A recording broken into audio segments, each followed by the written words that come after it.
आ,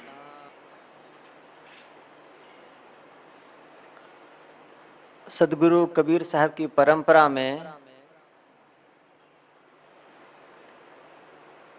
विशाल साहब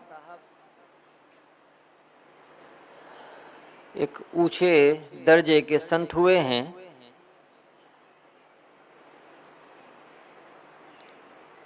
आपका शरीर पूरा हुए लगभग 45 वर्ष हो गए हैं।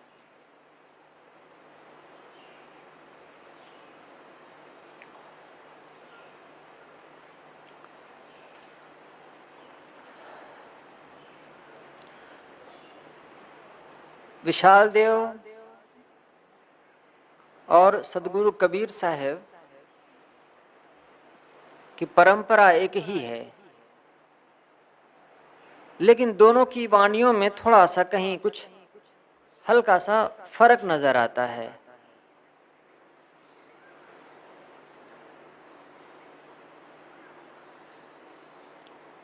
क्या फर्क है, क्या अंतर है उन दोनों की वाणियों में? कबीर साहब ने बहुत विषयों पर अपनी बातें कही हैं।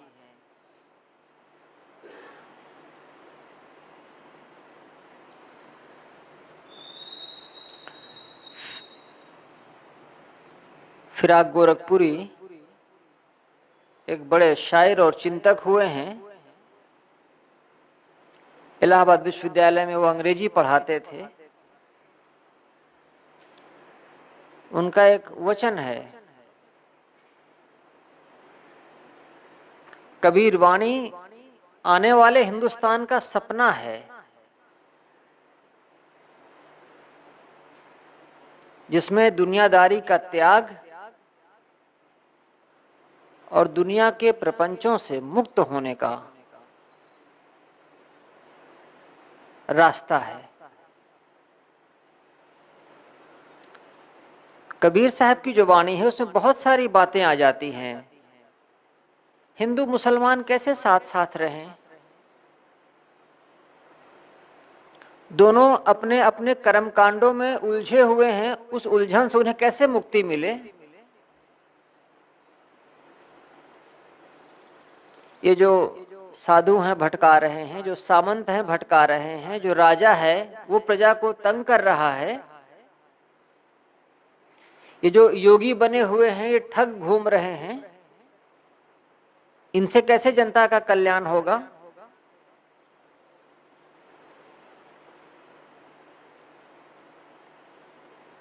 स्त्री पुरुष की समानता पर उन्होंने कहा, कोई नाम जपने से कैसे धनी हो जाएगा।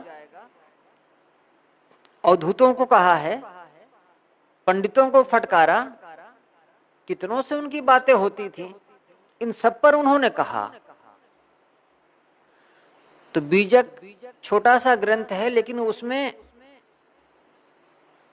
बहुत तरह की चर्चाएं हैं।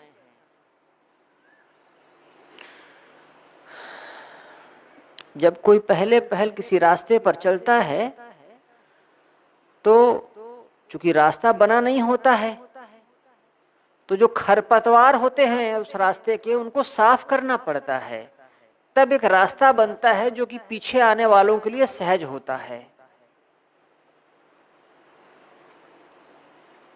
जंगल से जब कोई आदमी पहली बार गुजरता है तो अपने हाथ में कुल्हाड़ी लिए रहता है, तलवार लिए रहता है, तो टहनियों को काटता जाता है, रास्ते में पड़ने वाले पेड़ों की डालों को छांटता चला जाता है, ताकि एक रास्ता ऊपर भी और नीचे भी बनता जाए।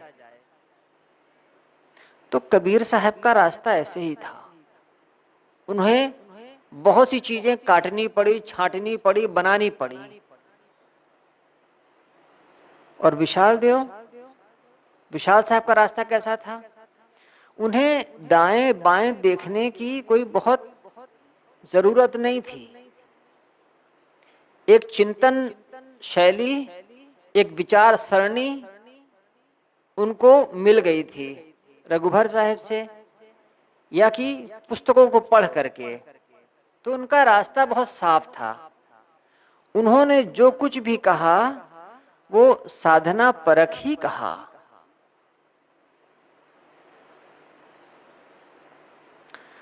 और साधना का जो सबसे बड़ा आलंबन है वो है मन, और मन फंसा हुआ है विषयों में। तो उनका जो जोर था वो मन पर ही है।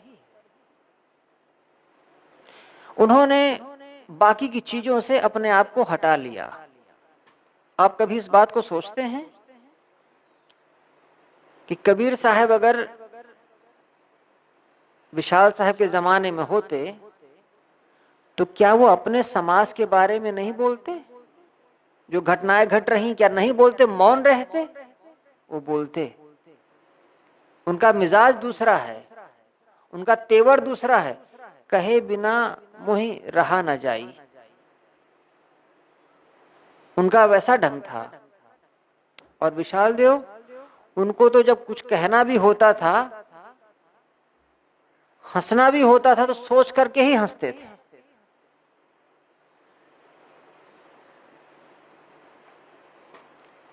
जिन संतों ने विशाल देव का जीवन लिखा है, श्री प्रेम साहब जी हों, श्री आज्ञा साहब जी हों, वो लोग जब प्रश्न उत्तर करवाते हैं तो हमेशा ध्यान रखते हैं इस बात का। किसी ने विशाल साहब से प्रश्न पूछा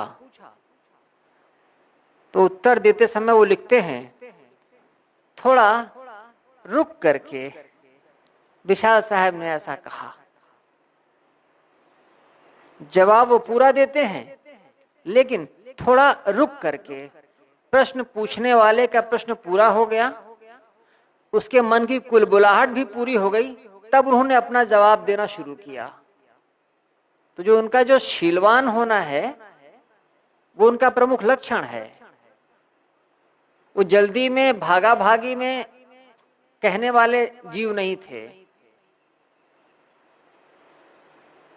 ये जो प्रसंग चल रहा है, इच्छा परीक्षा, मन में उठने वाली इच्छाओं की परीक्षा करना, उनको देखना, उनको समझना। तो उनकी जो वार्ता है, उनकी जो बातचीत है, वो मन से है। एक आम आदमी मन के बहकावे में बहता चला जाता है। और वो कैसे जीते थे? मन को प्रतिद्वंदी बांध करके, प्रतिद्वंदी बना करके सामने बैठा करके बात करते हैं। उनका ढंग ऐसा है। और साधना कुल इतनी ही है कि मन अपने से अलग दिखता रहे, मन में एकाकार न हो जाए, बस।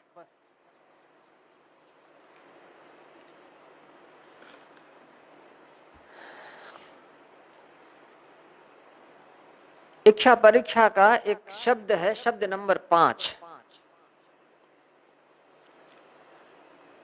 है। मनुआ तेरे काम बिना सब काम। मनुआ,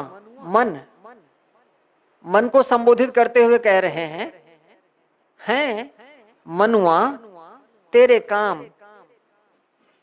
तेरे काम कैसे हैं ऐ मन? काम बिना सब काम। तुम्हारे सभी काम बिना काम के हैं, व्यर्थ के हैं।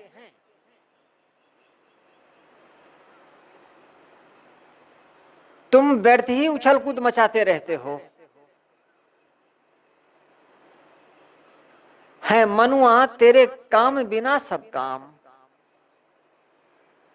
ऐ मन, तुम्हारे सभी काम बिना काम के हैं, व्यर्थ के हैं।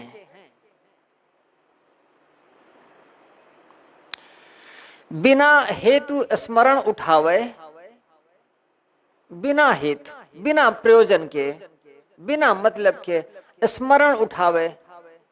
स्मरणों को उठाता है, यादगिरियों को। आदमी जहां उसका शरीर होता है वहां उसका मन नहीं होता है। मन कहाँ होता है? मन कहीं अलग होता है। मन कुछ और याद करने में डूबा हुआ है, पहले की बातें। जो भी उसको चुभी या जो भी उसको प्रिय लगी, उन्हीं बातों को मन उठाता धरता रहता है। कैसे? स्मरणों के द्वारा, याद के द्वारा। बिना हेतु स्मरण उठावे, कोई हेतु नहीं है, कोई प्रयोजन नहीं है, लेकिन अब मन का तो काम ही यही है, स्मरणों को उठा देना, पुराने स्मरणों को उठा देना, बस उसमें डुबा देना। हित अनहित तजी, हित और अनहित को छोड़ करके बिना हित अनहित की परवाह किए मन पुराने स्मरणों को उठाता धरता रहता है। बिना हित स्मरण उठावे हित अनहित तजी बाम। बाम क्या होता है? बाम मतलब वाम, बायां।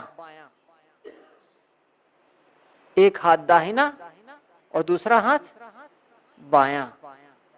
जो बायां हाथ होता है उसको वाम कहते हैं, बाम। इसको थोड़ा सा समझ लें।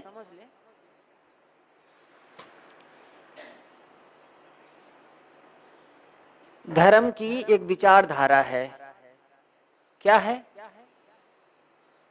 व्यर्थ की चीजों में मत फंसो, खान पान ठीक रखो, साधना करो, मन को इन चीजों से ऊपर उठाओ।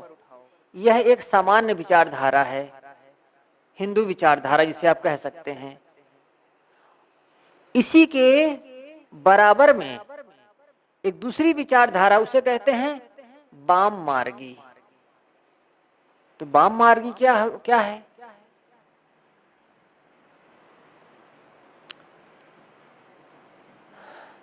जो जो चीजें इस विचारधारा में मना की जाती हैं, वो चीजों का वो सहारा लेते हैं।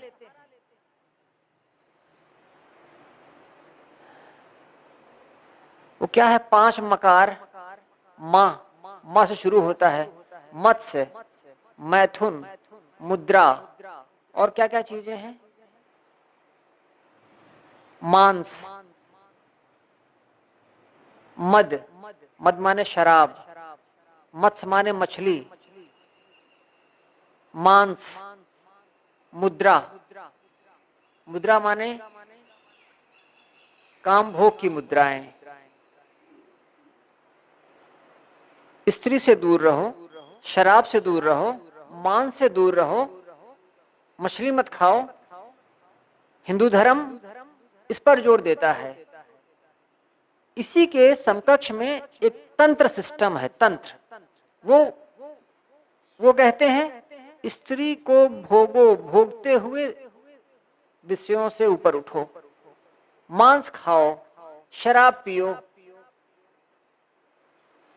ये जो विचारधारा है इसको वाम मार्गी कहा जाता है। वाम, ये जितने देवियों के जितने मंदिर हैं, जितने देवियों के मंदिर हैं, वो चाहे काली के मंदिर हो, चाहे असम में कामाख्या का मंदिर हो, जहां भी देवियों के मंदिर हैं, ये सब वाम मार्गी हैं। लेकिन अब ये स्वीकार्य हैं, इसलिए इनके बारे में ज्यादा चर्चा नहीं की जाती। इसे कहा जाता है वाम मार्ग, बायां मार्ग। जैसे आदमी जब भोजन करता है तो दाएं हाथ को ही पवित्र मानता है, दाएं हाथ से ही भोजन करता है, बाएं से नहीं करता। क्यों? बायां अशुद्ध मानते हैं। तो यह जो बायां है इसे ही वाम मार्गी माना जाता है। बिना हेतु स्मरण उठावे हित अनहित तजी बाम। ऐ मनुआ, तुम्हारे सब काम व्यर्थ के होते हैं। तुम ऐसी ऐसी बातों का स्मरण उठाते हो जिनका कोई प्रयोजन नहीं। बिना हित, हित अनहित तजी बाम। बाम मतलब तुम बाएं बार चलते हो, कुटिल हो तुम। ऐ मन, तुम कुटिलता से चलते हो, तुम्हारा रास्ता टेढ़ा मेढ़ा है, तुम हित अनहित की परवाह नहीं करते हो।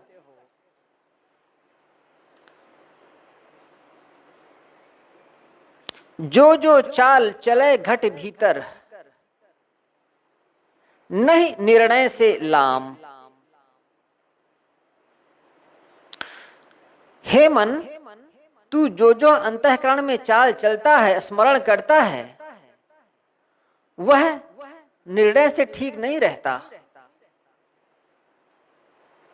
अगर कोई विचार करे, मन के आवेग में आकर के हम जो निर्णय ले लेते हैं, कई वर्षों के बाद उसको विचारो, सोचो, तो ठीक नहीं लगता है। लगता है व्यर्थ ही किया, नहीं करते तो कोई बहुत खराब नहीं हो जाता। आवेश में लिया गया कोई भी निर्णय एक दिन पछतावे का कारण बनता है।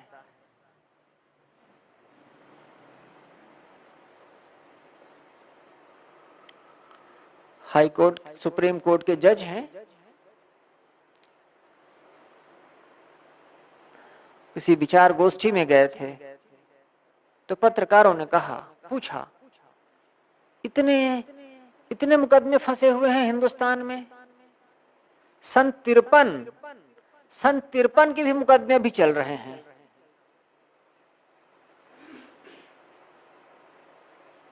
जज सुनते रहे। उन्होंने कहा, अगर आदमी थोड़ा सा बस 2 मिनट रुक जाए तो बहुत सारे मुकदमे वो लाएगा ही नहीं हमारे पास। थोड़ा रुक जाए आवेग के क्षणों में तो मुकदमे लाएगा ही नहीं। एक बार मुकदमे आ जाते हैं तो वकीलों की गिरफ्त में पहुंच जाते हैं, फिर वकील नहीं खत्म करना चाहते। उन्होंने कहा, घर परिवार के मुकदमे आते हैं, मैं पति पत्नी को बुलाता हूं, भाई भाई को बुलाता हूं, जिनके बीच में बैर है, बैठाता हूं, मैं समझाता हूं उनको जज हो करके, और उनको समझ में आता है कि हाँ मुकदमा वापस ले लेना चाहिए, ठीक नहीं है। वापस जाते हैं अपने अपने वकील के पास, वकील फिर उनको घुट्टी पिला देता है, कहते हैं आप जो कहते हैं ठीक है लेकिन मुकदमा चलेगा। मेरे किए धरे पर सब पानी फेर देते हैं। क्या करें, मुकदमे आएंगे, वो फंसे रहेंगे। न्यायालय में सही निर्णय मिलता है, न्याय मिलता है, यह भ्रम है।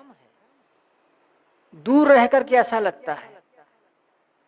जब वो सिस्टम में पहुंच जाते हैं और पेशी पर पेशी और 10 साल, 15 साल, 25 साल, 30 साल तक वही सब करते रहते हैं, तो उनको समझ में आने लगता है ये भ्रम था कि निर्णय मिलेगा। थोड़ा सा आवेग में अपने काबू रखे होते तो भागा भागी से छुट्टी मिल जाती, थोड़ा सह लिए होते बस। जो जो चाल चले घट भीतर, इस मन के द्वारा जो जो चालें चली जाती हैं, नहीं निर्णय से लाम, निर्णय से उनका कोई संबंध नहीं है।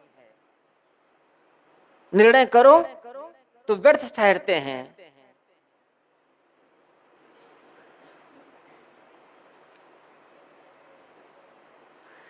जाहि मनन करी जले जलावे, जाहि मनन कर जले जलावे, जिसका मनन करके, जिसकी याद करके यह जलता जलाता है, जिन जिन स्मरणों को याद करता है और जलता है, जले जला, खुद भी जलता है मन और दूसरे को भी जलाता है। प्राप्ति अप्राप्ति सकाम, मिला या नहीं मिला लेकिन सकाम, कामना बनी हुई है मन में।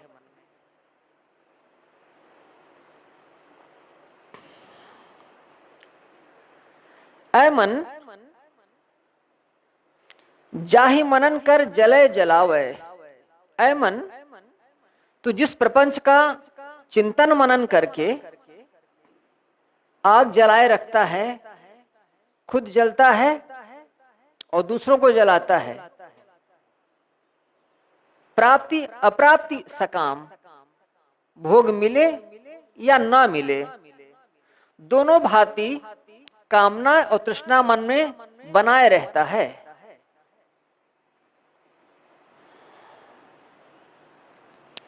कभी तृप्ति नहीं होती है। मन के निर्णय में, मन के द्वारा जो भी निर्णय लिया जाता है आवेग में, उसमें तृप्ति नहीं है। बस कुछ ना कुछ आग चित्त में जलती रहती है। मानत सुख ही ताहि में फिर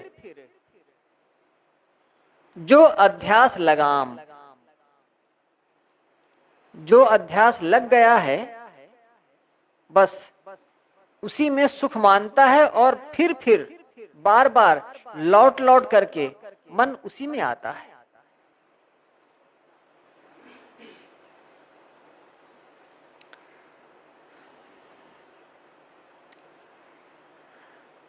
मानत सुख ही ताहि में फिर उन्हीं भोगों में वो सुख मानता है, बार बार लौटता है। जो अध्यास लगाम, जिनसे अध्यास पुष्ट होता है उन्हीं की ओर वो बार बार दौड़ता है। जान परिश्रम फेर सके नहीं, जो स्मरण उठाम, मन में जो स्मरण उठते हैं, जान परिश्रम फेर सके नहीं, मन में कुछ स्मरण उठे, मन में किसी की याद आई, मन में कोई बात कौंधी, तो वहां से अपने आप को फेर ले, मन अलग कर ले, ये काम नहीं कर पाता है। क्यों? उसमें बहुत मेहनत है, बहुत मेहनत है। ऐसा समझ करके वो वहां से नहीं फेरता अपने को। जानी परिश्रम फेर सके नहीं, परिश्रम जान करके मन को वहां से फेरता नहीं है, हटाता नहीं है।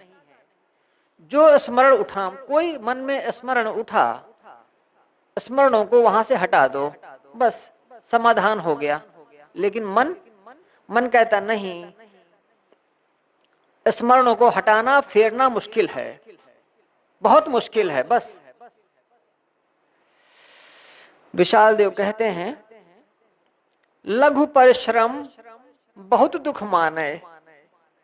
थोड़ा सा परिश्रम था, लघु, बहुत दुख माना, तुमने बहुत दुख मान लिया, नहीं हो सकता है, नहीं मन फिरता है, तो बस ठीक है, अति परिश्रम सहाय, बस अब बहुत परिश्रम सहो। कोई स्मरण मन में आया, आवेग हुआ और उसमें बह गए और फिर क्रिया किए। विशाल देव कहते हैं ये ज्यादा मेहनत का रास्ता है, इसमें तुम फंस गए। अगर तुम अपने आप को उसमें से बचा लिए होते, अपने मन को फेर लिए होते, तो इतना परिश्रम करने की जरूरत नहीं थी, थोड़े में समाधान हो गया होता। लेकिन चूंकि अपने मन को नहीं मोड़ पाए, तो बस दर दर फिरो।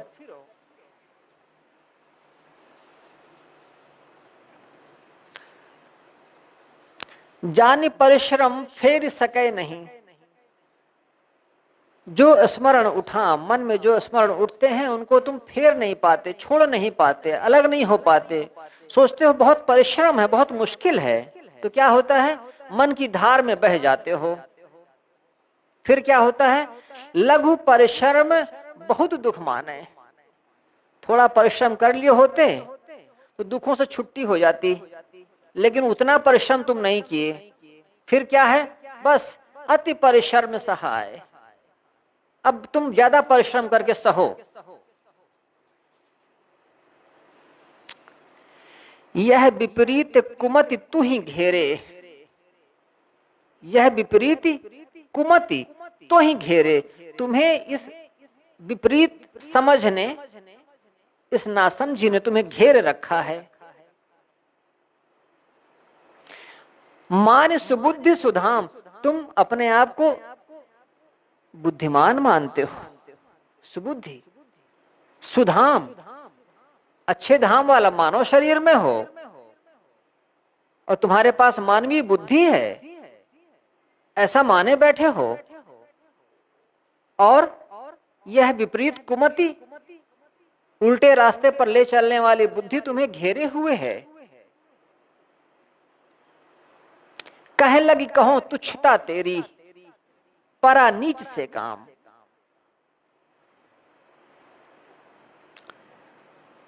ऐ मन, तुम्हारी तुच्छता मैं कहां तक कहूं?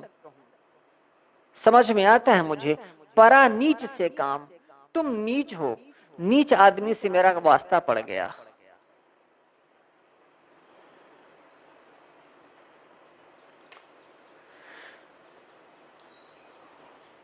जो स्मरण उठे सो बोले,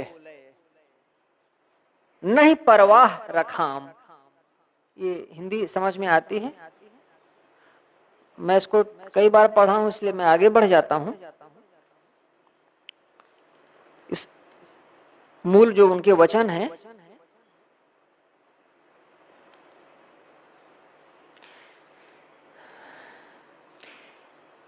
यह विपरीत कुमति तो ही घेरे। विपरीत कुमति, विपरीत मार्ग पर ले जाने वाली जो कुमति है, गलत बुद्धि है, तो ही घेरे, तुम्हें चारों तरफ से घेरे हुए है। और तुम क्या मान रहे हो? मानी सुबुद्धि सुधाम, बुद्धि ठीक है, बढ़िया है, सुधाम, सब मानव शरीर में हूं, मानवीय बुद्धि है, इस भ्रम में पड़े हुए हो। कहां लग कहो तुच्छता तेरी, तुम्हारी तुच्छता का मैं क्या बखान करूं? मैं जान रहा हूं, परा नीच से काम, नीच से काम पड़ गया, नीच आदमी से। जैसे कोई पहली बार कहीं अपना मकान बनाने के लिए बनाता है और रहना शुरू करता है, तो अभी वो वातावरण से परिचित नहीं है, तो उसे सब अच्छा लगता है। और धीरे धीरे जब पड़ोसियों का स्वभाव समझ में आता है, तो लगता है कि अरे, इससे अच्छा तो हम जंगल में रह गए होते, कम से कम ये पड़ोसी तो वहां नहीं होता। तो समझ में आता कि परा नीच से काम। विशाल देव कहते हैं, यह मन ही नीच है।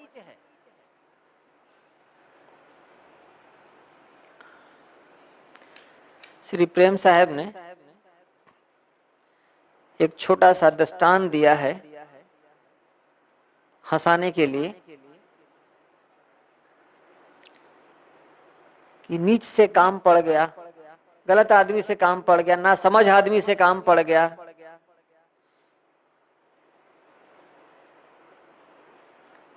श्री प्रेम साहब ने लिखा, एक लाला जी थे, उनका एक नौकर था,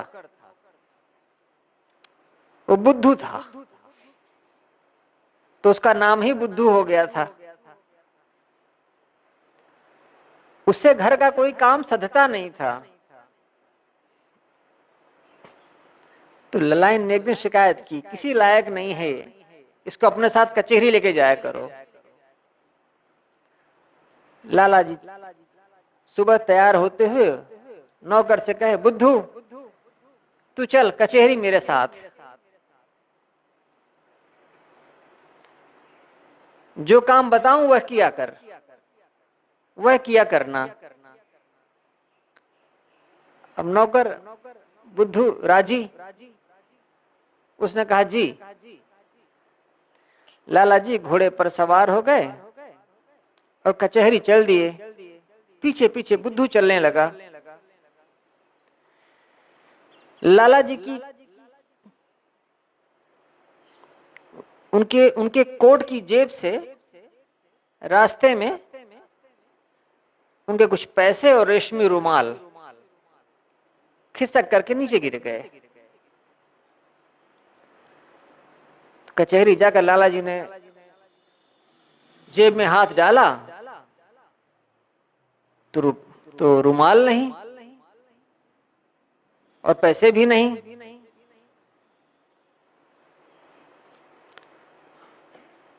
बुद्धू से उन्होंने पूछा, तुमने देखा तो नहीं? उसने कहा, हाँ मैंने देखा तो था, पर आपने कहा था कि जो कहूं वो करना। आपने कहा नहीं कि उठाओ, तो मैंने उठाया नहीं।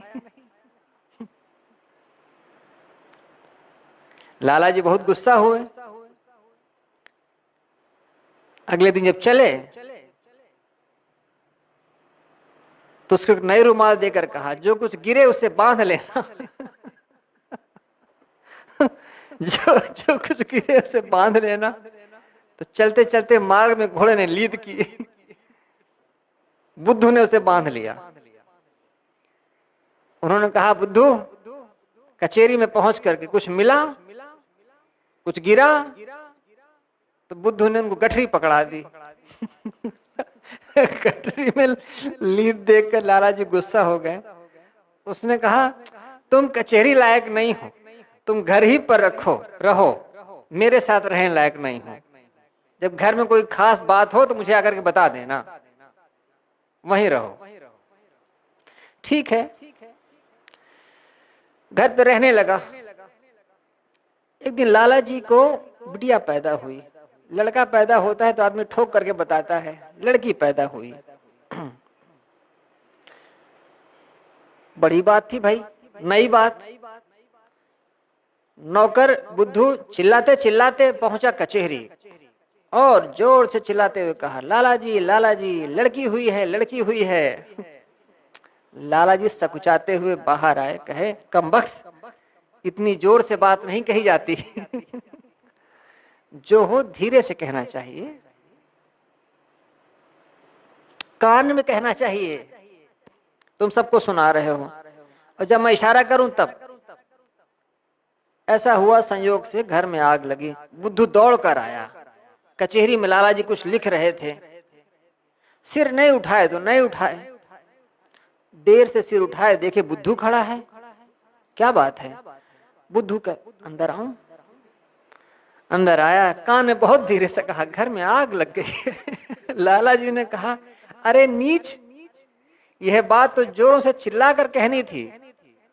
घर आकर देखा सब स्वाहा। लाला ने कहा, ऐसे नीच नौकर से काम पड़ा है, क्या कहूं, मेरा सब कुछ नाश हो गया, फिर भी मैं इसकी ममता नहीं छोड़ पा रहा हूं। धिक्कार है मुझे। अंत में उस बुद्धू नौकर को सदा के लिए हटा दिया और उसकी जगह एक दूसरा समझदार, चतुर और हितैषी नौकर रखा। फिर सब ठीक हो गया। प्रेम साहब की कहानियां ऐसी ही हैं। उनके श्रोता भी ऐसे हुआ करते थे।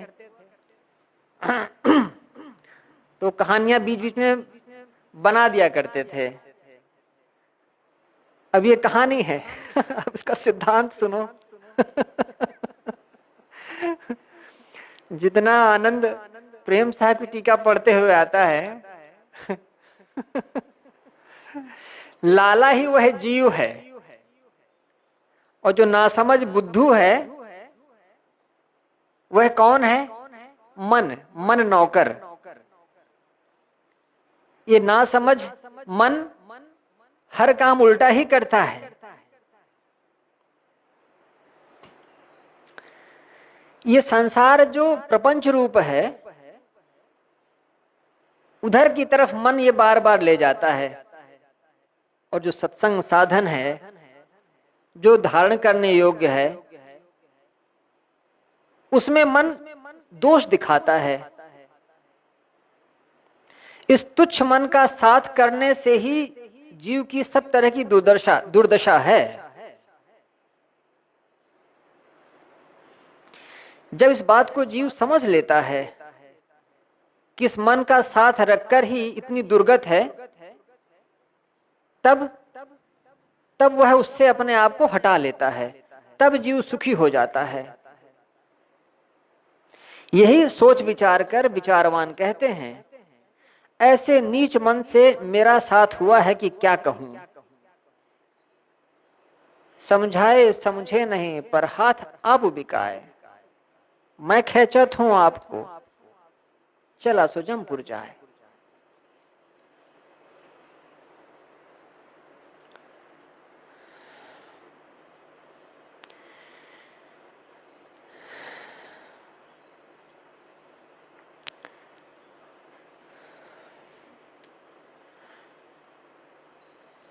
यह विपरीत कुमत तो ही घेरे, मान सुबुद्धि सुधाम, कह लगी कहो तुच्छता तेरी परा नीच से काम। जो स्मरण उठे सो बोले, जो स्मरण उठे सो बोले, नहीं परवाह रखाम।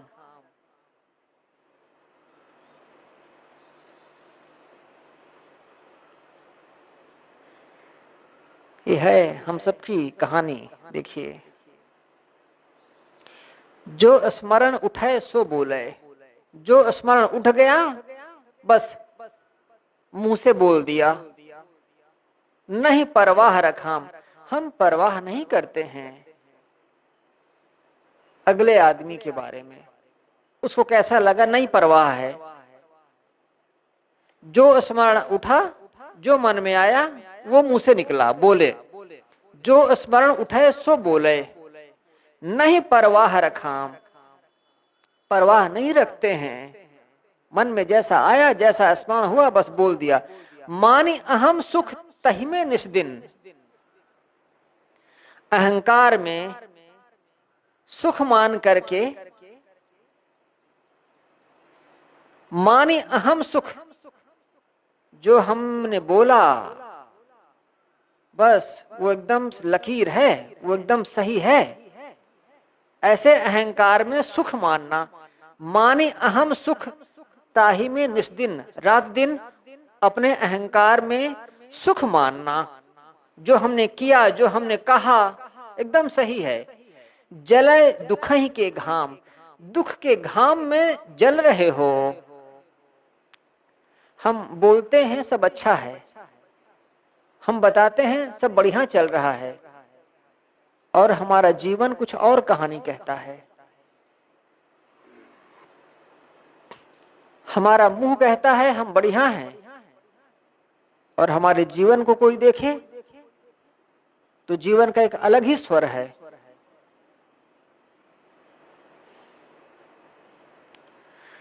घाम, धूप की तेज रोशनी जो जला दे वही है घाम। दुखों की धूप, दुखों का घाम तुम्हें जलाए दे रहा है, लेकिन फिर भी तुम अहंकार के सुख में फूले फूले फिरते हो।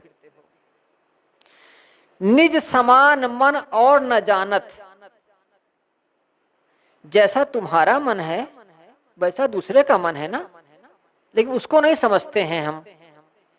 निज समान मन और न जानत, दूसरों का मन है उसको हम अपने मन जैसा नहीं जानते हैं। तेहि दुख से नहीं काम, हमारी कथनी से, हमारी करनी से सामने वाले का मन जलता है, परेशान होता है, दुखी होता है। इस दुख से हमें कोई मतलब नहीं। निज समान, निज जैसे हम हैं उसी के समान, मन और न जानत, मन और नहीं जानता, दूसरों का भी मन है इसको नहीं जानता। तेहि दुख से नहीं काम, उनके दुख से हमें कोई वास्ता नहीं। क्या होता है? राजस तामस शक्तिवान जो दे तुरंत फल भाम। जब हम दूसरे की परवाह नहीं करते हैं, दूसरे के दुख दर्द से हम अपने को नहीं जोड़ते हैं, तो क्या होता है? राजस कोई राजसी हो, तामस कोई तामसी हो, शक्तिमान कोई हमसे ज्यादा शक्तिशाली हो, क्या करता है? दे तुरंत फल भाम, वो तुरंत फल दे देता है हमें। फिर जैसे हम परवाह नहीं करते हैं सामने वाले की, वैसे ही कोई फिर हमें मिल जाता है और वो भी परवाह नहीं करता है। जितने तामसी हम हैं, हमसे ज्यादा तामसी वो है। जितने राजसी हम हैं, हमसे ज्यादा राजसी वो। जितने शक्तिशाली हम हैं, हमसे ज्यादा शक्तिशाली वो है। और तब क्या करता है? दे तुरंत फल भाम, तुरंत वो हमारे कर्मों का फल देता है। दूसरे लोग जो कमजोर हैं वो तो चुप हो गए, इंतजार किए, लेकिन जो उससे तगड़ा है उससे टकरा गया, तब फिर गड़बड़ है।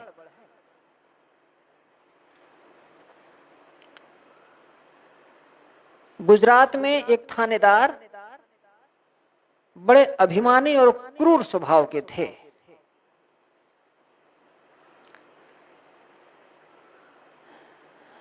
बिना जरूरत ही गाली दिया करें, किसी ने गलती नहीं भी किया है तो भी उसको पिटवा दिया करें। कभी कभी चोरों को, उचक्कों को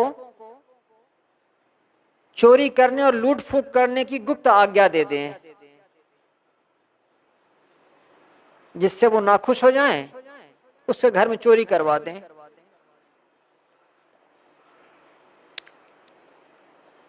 तो उनके व्यवहार से वहां के लोग दुखी हो गए। एक धनी थे, सेठ, उसके घर उन्होंने डाका डलवाया।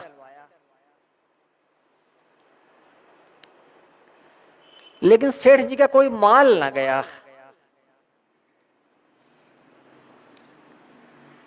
एक बार उस सेठ ने कुछ सोच करके थानेदार को निमंत्रण भिजवाया, आए बैठे बात करेंगे। बड़े आदमी ने बुलवाया। थानेदार साहब ने सोचा उसका दिमाग ठीक हो गया है, डर गया है। मिलने गए, बड़ी धूमधाम से चौमहला के ऊपर ले गए। चौमहला मतलब 4 तल्ले की बिल्डिंग। वहां छत के एक किनारे ऊंची गद्दी पर उनको बैठाया और बातचीत करने लगे। थानेदार की जैसी आदत थी, बिना सोचे समझे बोलने की और गाली देने की। तो बातों ही बातों में सेठ से उनका झगड़ा हो गया और वो गालियां देने लग गए। सेठ के पास एक मजबूत पहलवान था।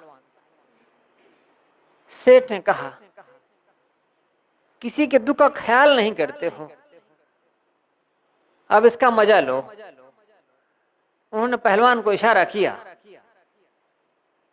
पहलवान ने बड़े जोर से थानेदार को ऊपर से ढकेल दिया। पता नहीं हकीकत है कि नहीं, लेकिन प्रेम साहब की कहानियां ऐसी रहा करती हैं। उनका कोई बहुत सिर पूछ नहीं रहता है, बस मनोरंजन होना चाहिए, बात समझ में आनी चाहिए। नीचे जमीन में बहुत दूर तक कांच के टुकड़े थे, पहले से ही गाड़े रखे थे। थानेदार ऊपर से उन्हीं कांच के टुकड़ों पर गिरा और सारी देह में वे धंस गए। बस वहीं वो हाय हाय करके मर गए।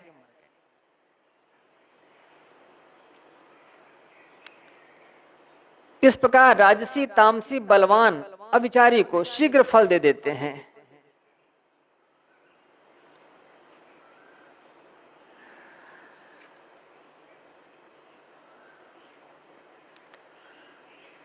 सहनशील सही आप सुधारें, असल दवा। सहनशील सही आप सुधारें। किसी किसी का नाम सहनशील होता है तो वो चाहता है कि मुझे सह लो शील के साथ। मुझे सह लो, शीलवान रहो। भाई सहनशील तो आपका नाम है, आप सहो।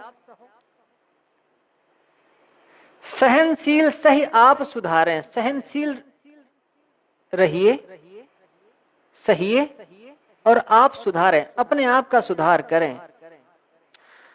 शक्ति बढ़ाए अकाम, अपनी शक्ति बढ़ाओ, सहने की शक्ति, अकाम निष्काम होने की। मिले तो ही फल बिन परवाही,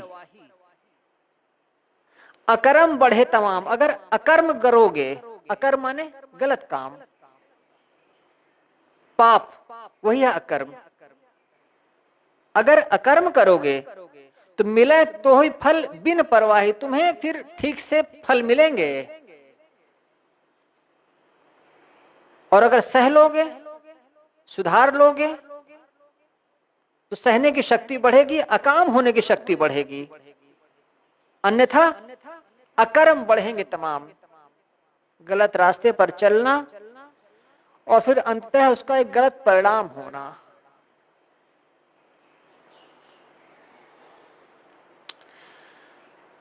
जम्मू कश्मीर के एक बड़े अफसर का एक इंटरव्यू आ रहा था।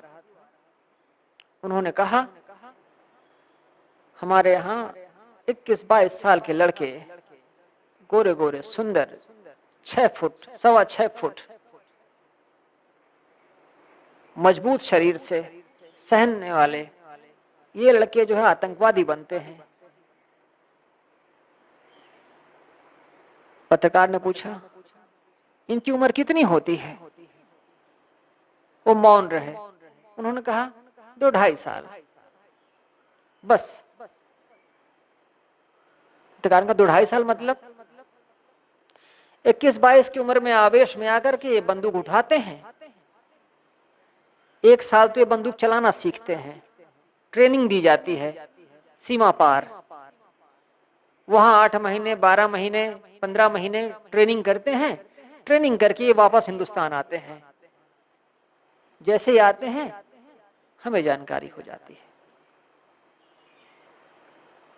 हम कुछ नहीं करते हैं, सिर्फ इंतजार करते हैं। वो अपने घर आएंगे, रिश्तेदारों से भी मिलेंगे और कोई घटना को अंजाम देना चाहते हैं। कभी वो घटना को अंजाम दे पाते हैं तब हम इनको शूट करते हैं, कभी अंजाम देने के पहले हम इनको शूट कर देते हैं। मुश्किल से 2 से 2.5 सालों के बीच में खत्म हो जाते हैं, इससे ज्यादा नहीं चलते हैं।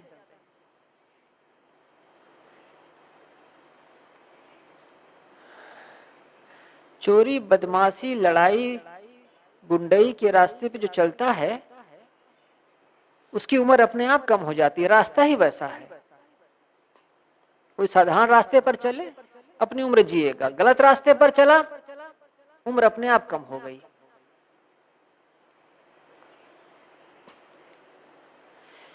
मिले तो ही फल बिन परवाही, बिना सीमा के फिर फल मिलेंगे। अकर्म बढ़े तमाम, और गलत कर्म बढ़ते जाएंगे। भोग चुके ना अब तक,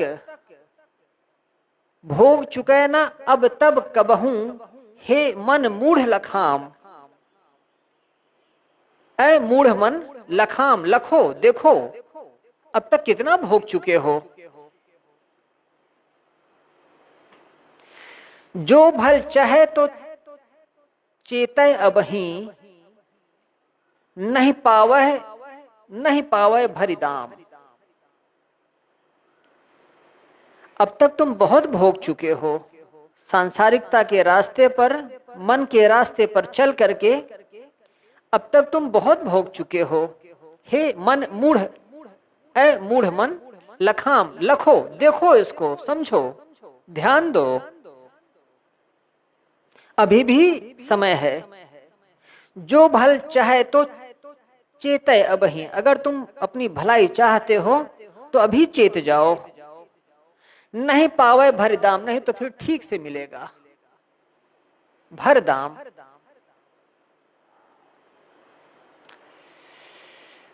संत संग सदग्रंथ सजग फल, जो लहि सीख रहाम। संत संग, सदग्रंथ, सजग फल, जो लही, लही माने ध्यान देना, समझना, सीख रहा, जो मैंने सीखा है ध्यान दे करके, कहां से? संत संग, संतों के संग रह करके, सदग्रंथ, सदग्रंथों को पढ़ करके जो मैंने सजग होकर के सीखा है, वो यही सीखा है जो मैं बता रहा हूं। विशाल देव कहते हैं, संत संग सदग्रंथ सजग फल, संतों का सानिध्य मिला, जो बात मुझे समझ में आई, सदग्रंथों को जो पढ़ा उससे जो सजगता मुझ में आई, और जो मैं सीखा हूं सो कह दिए जान हित तेरे, तुम्हारे हित के लिए मैंने कह दिया। हानि लाभ परखाम, भाई हानि और लाभ तुमको मैंने परखा दिया है। जैसा मैंने अब तक साधु गुरु से सीखा है, उनके पास जाकर के बैठ करके या कि उनके लिखे हुए ग्रंथों को पढ़ करके जो मैंने जाना है वो मैं बता देता हूं। विवेकवान संतों का सत्संग, सदग्रंथों का पठन, सावधानी, स्थिति, मन इंद्रियों को जीतकर जिस रहनी में चला जाता है उसको अपनाकर मुझे विचार प्राप्त हुआ है, वह सब मैं तेरे कल्याण के लिए कह दिया। अविचार, असहन, मनमाना बोलना, इनकी हानियां दिखा दिया, और विचार पूर्वक जीना और बोलना, कष्टों को सहने की क्षमता, धैर्यता, इनसे जो लाभ होता है वह गिना दिया। है मनुआ तेरे काम बिना सब काम, बिना हेत स्मरण उठावे, हित अनहित तज बाम। हित अनहित का विचार तुमने छोड़ दिया है और बाम, टेढ़े मेढ़े रास्ते पर चलने लगे हो। जो जो चाल चले घट भीतर, भीतर हृदय में जो जो चाल चली जा रही है, नहीं निर्णय से लाम, अगर निर्णय करके देखो तो उसकी कोई निर्णय से संगत नहीं है। जाहि मनन करी जले जलावे, जिन बातों का चिंतन मनन करके हम जलते हैं और दूसरों को जलाते हैं, प्राप्ति अप्राप्ति सकाम, मिले या ना मिल पाए, मिल जाती है तो और नहीं मिलती है तो मिलने की चाहना, सकाम कामना पूर्वक। मन के सारे काम ऐसे ही होते हैं। मानत सुख ही ताहि में फिर जो अध्यास लगाम, ये जो उनके वचनों में जो अंत में वो जोड़ दिया करते हैं, लगाम उठाम, वो बस पद बनाने के लिए है। मामा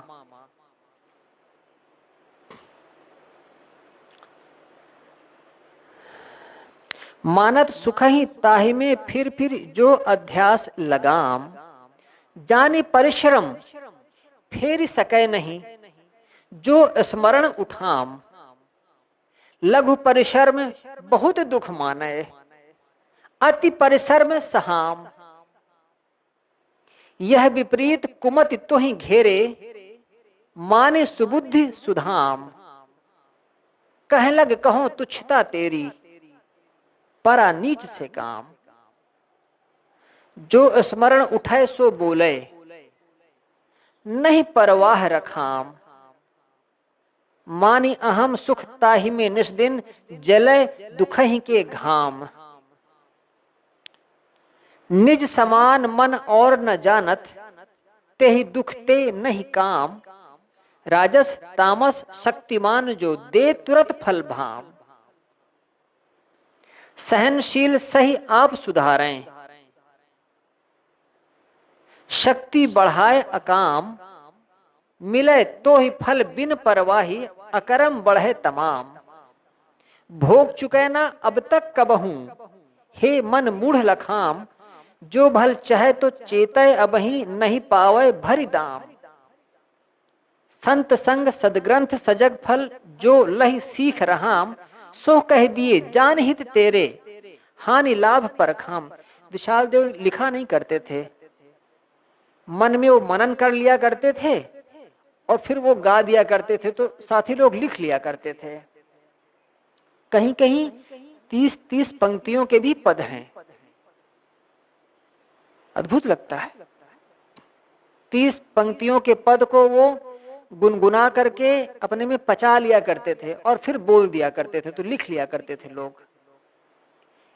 जैसे एक फिल्म चलती है ना, एक के बाद एक के बाद एक सीन चलता है, वैसे ही ये विचार उनके मन में एक क्रम से उठते हैं और उनको वो हमें हमें इसको समझने में और कहने में बल लगता है।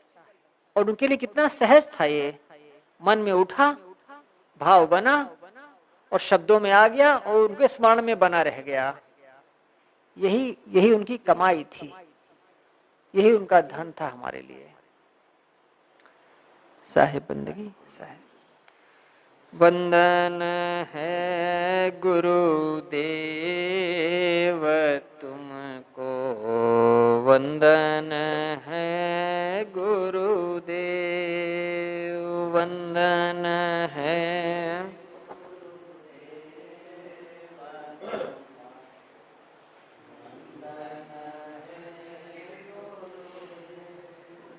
काल जाल के फंदा भारी, काल जाल के फंदा भारी, परख भेव तुमको, परख लखायो भेव तुम।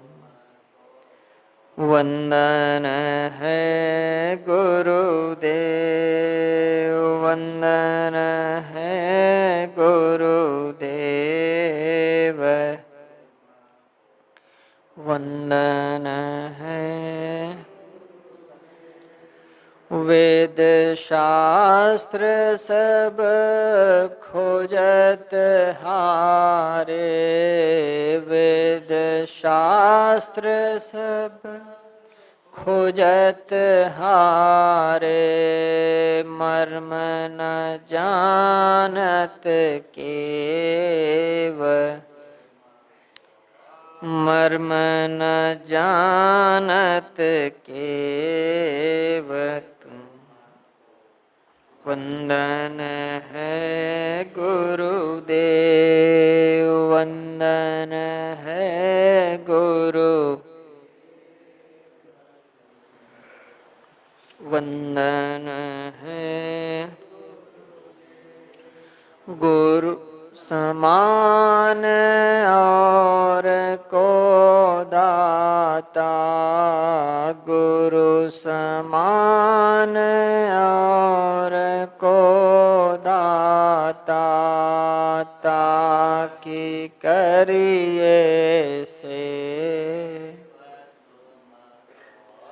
ताकि करिए सेवत। वंदन है गुरुदेव, वंदन है गुरु,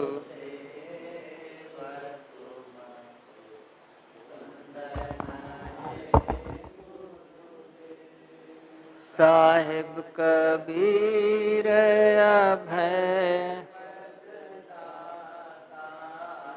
साहिब कबीर अभय पद दाता, पूरन